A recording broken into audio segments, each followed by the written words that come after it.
മുഖ്യമന്ത്രിയുടെ സ്ഥിരീകരണം ആദ്യം വന്നിരുന്നു. ട്രക്കുണ്ട് എന്നുള്ളത് പിന്നാലെ കർണാടക പോലീസും സ്ഥിരീകരിക്കുകയാണ്. ശ്രീ ടി കെ ഉണ്ണി ഒരു നിമിഷം തുടരുക. ഞങ്ങളുടെ പ്രതിനിധി ബൈജുലേക്ക് ഒന്ന് പോയിക്കൊള്ളട്ടെ. ബൈജു, പോലീസ് പറയുന്നത് എന്താണ്?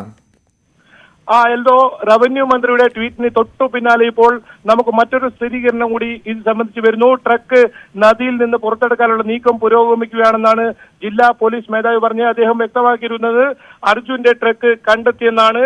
നാവികസേനാ സംഘം സ്ഥലത്തേക്ക് പുറപ്പെട്ടിട്ടുണ്ടെന്നും അദ്ദേഹം വ്യക്തമാക്കുന്നു. 3 ബോട്ടുകളിലായി 18 പേരാണ് ഈ സ്ഥലത്തേക്ക് പുറപ്പെട്ടിട്ടുള്ളത്. അതായത് കരയിൽ നിന്നും 40 മീറ്റർ ദൂരമെന്നാണ് അവിടത്തേക്ക് അദ്ദേഹം വ്യക്തമാക്കിയിരിക്കുന്നത്.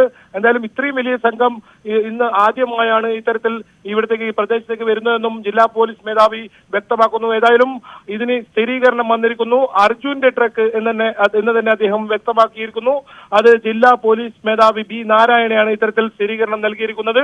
ട്രക്ക് നദിയിൽ നിന്ന് പുറത്തെടുക്കാനുള്ള നീക്കം ആരംഭിച്ചിട്ടുണ്ടെന്നും അദ്ദേഹം പറയുന്നു.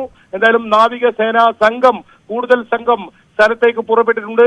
ഈ ട്രക്ക് വളരെ പ്രതികൂലമായ കാലാവസ്ഥയാണ്. എൽദോ, അത് പറയാതിരിക്കാൻ വയ്യ. അത്രയും വലിയ ശക്തമായ മഴ ഇവിടെ അനുഭവപ്പെടുന്നുണ്ട്.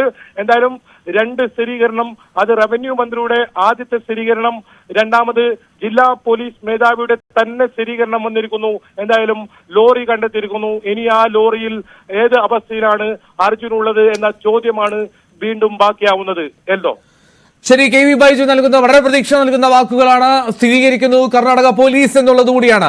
കർണാടക പോലീസിന്റെ സ്ഥിരീകരണവും വരുന്നു. കൂടുതൽ നാവികസേനാ അംഗങ്ങൾ, അതിൽ മുങ്ങൽ വിദഗ്ധർ അങ്ങോട്ടേക്ക് പുറപ്പെട്ടു എന്നുള്ള വിവരമാണ്.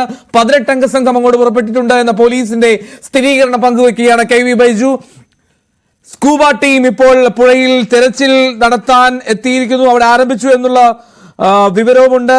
യെസ്, നദിക്കടിയിൽ അവിടെ സ്കൂബ സംഘം മുങ്ങൽ നടത്തി പരിശോധന നടത്തുന്നു. അതേ സമയത്ത് തന്നെയാണ്